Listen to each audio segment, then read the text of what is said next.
Story number 1. Riot Police, written by Hope Data Adam. The war was over. Warriors went home in shuttles, few unscathed while many scarred for life. It is an understatement to say that the humans were born in war. They lived with it. They stood by it. Their tactics unconventional, their speed unmatched, and the galaxy truly tasted the apex of the spear of lightning warfare. Newsreels and companies were quick to hop onto the scene after the war, realizing the huge gold-mining stories that they can cover and gain a following as well as revenue.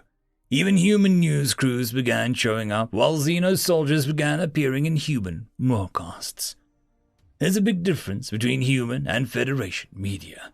We all lived in peace. Conflict was mere skirmishes that only claimed lives in a single digits, and that sentiment and mindset translates over to our media. We perceive war at a scale as genocide, a galactic crime, the violation of basic sentient rights. While the humans, I can't say much by judging from articles and broadcasts I've read and watched from human media, it was almost like every other Tuesday. A human idiom for something so common and mundane that it happens every once a week. Soldiers were praised as heroes. Interviews glorified the achievements of soldiers and generals. Soldiers quietly became actors, movie stars, starred in movies that retold their stories to entertain the masses. It was a big shock to the galaxy. The humans kept their seat in the Federation, pushed for the removal of galactic law that started that war in the first place, had succeeded, and believe it or not, ushered in a new era of peace. As it turns out, humans are not the warmongering, bloodthirsty species you imagined. There's a distinct difference between humans and other aggressive species. They possess restraint. Their ability to restrain themselves in situations is what gets them through the day. They are methodical, cautious, and logical in everyday matters. They consult their allies and willing to cooperate. Diplomacy first, and only resort to violence when they need to.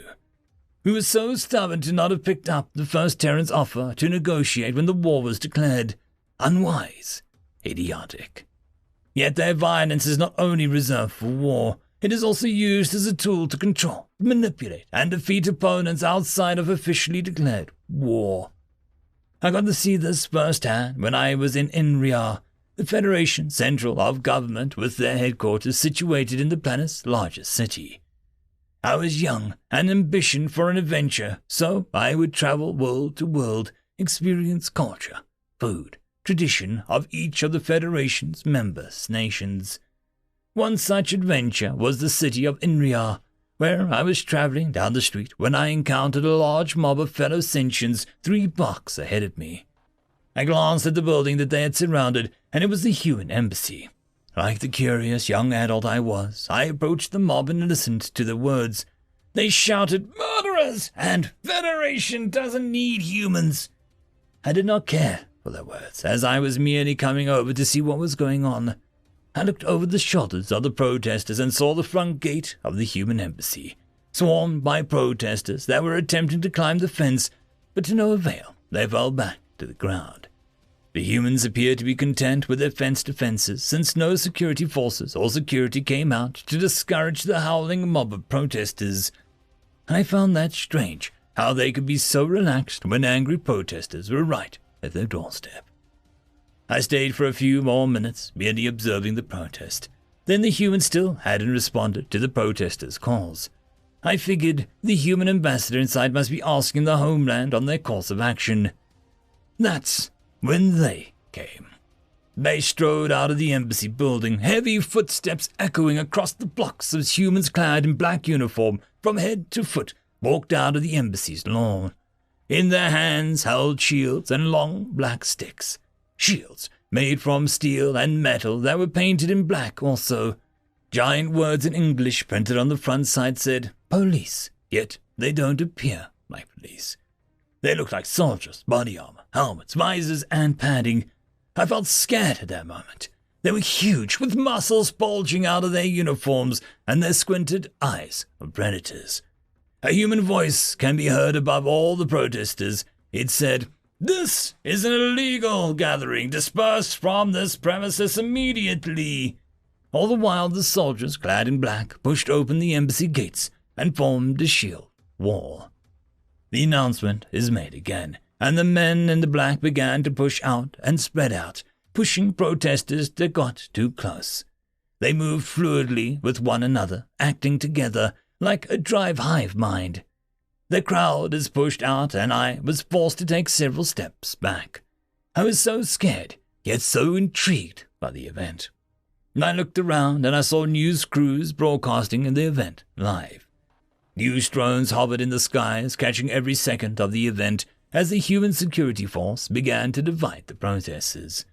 A shield wall separating a street into two with protesters on both sides. With their close cooperation, they managed to split a volatile mob into two so easily, while being outnumbered as well.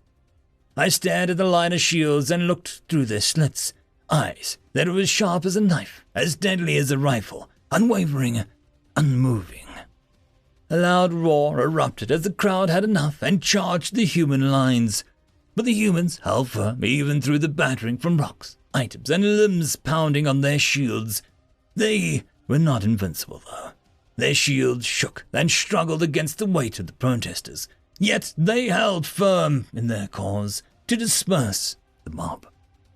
In the chaos, I saw one protester kicking, pushing, and violently attempting to break through the humans' lines. They got their wish, as the human lines were opened and they got through.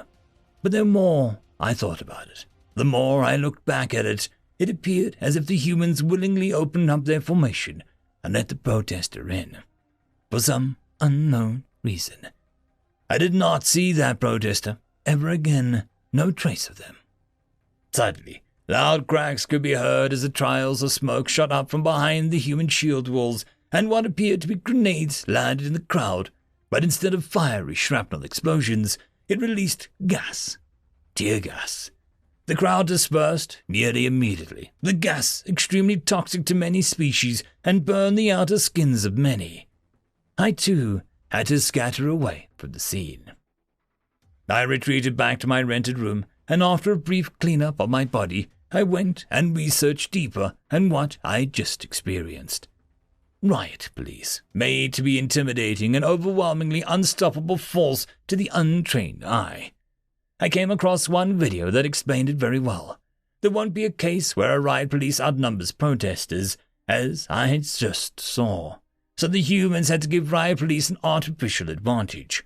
One that messed with human psyche and eventually ours too. Clad in black while wearing similar uniform, padding, armor, helmets, and shields gave the illusion that the Riot Police were much more stronger than they really were, much bigger and much more powerful. This is to discourage the crowd from fighting, not to instigate it. Furthermore, the Riot Police run on a simple principle, collective mentality. If they tap into the collective and join in on their fellow officers and act collectively, it will create an advantage. After the event, I found out that only 6 people were arrested by the Terran Embassy security force. 6 out of probably hundreds of people that started the violence. As it turns out, the humans do this on purpose as well. In a riot, you cannot arrest everyone, that would be counterproductive. Instead, they arrest the leaders, ones that usually are the most violent and the head of the pack. The shield wall would open up and let the leader through, only for arrest officers behind to subdue them. Fascinating, no? End of story. Story number 2. Ballistic Testing, written by Warpmind. Terran Kinetics Laboratory. So you're certain of your calculations? Positive. These Terran weapons are crude but efficient, chemical propellant-based slug throwers. The ambassador was most cooperative, was sharing their most powerful infantry weapons by comparison. The Terran engineer, Throthud, smirked as he held up the spreadsheet. It's definitely a bit more powerful than ours, but still within 80% of our armor's capacity. Our soldiers can wade through a storm of projectiles unbothered and start hewing the Terrans apart with plasma blades. They haven't even figured out plasma blades yet. This will be so one-sided. Even the High Chancellor will deem it a disappointment. The Terran ambassador Zahar nodded in satisfaction. I can't begin to comprehend all of those numbers, but I will take your word for it. The conquest will commence shortly. If you so desire, I can arrange for a seat of honor in the first transporter. I do indeed so desire, but I'm sure the Terran ambassador will require a weapon again soon enough. If nothing else, then to ensure his passing is with honor intact, rather than a grisly execution after we've enslaved his people. With his enthusiastic assistance, here, I've already boxed it up for you. Terran Embassy, a week later.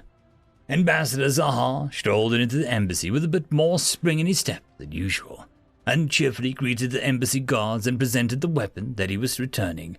After a few minutes of the anticipated red tape, he was waved through, and could finally greet the human again as an equal, for now.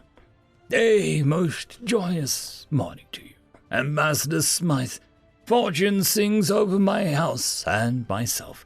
I hope you can say the same. Joel Smythe sighed and looked at the throne. Not quite so joyous for me, I'm afraid.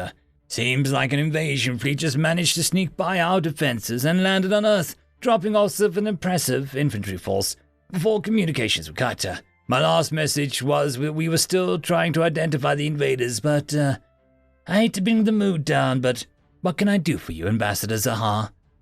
Zahar offered up the box that he'd brought along. I am sorry to hear things are so bleak. I hope that the absence of the weapon you lent us hasn't caused any problems in that regard. Smythe arched an eyebrow as he took the old, well-preserved Colt M1911A1 out of the box. Thank you. I trust you found it enlightening. Zahar nodded. Indeed, it was most enlightening to examine humanity's most powerful weapons. We may have a market for them, if you're keen on selling.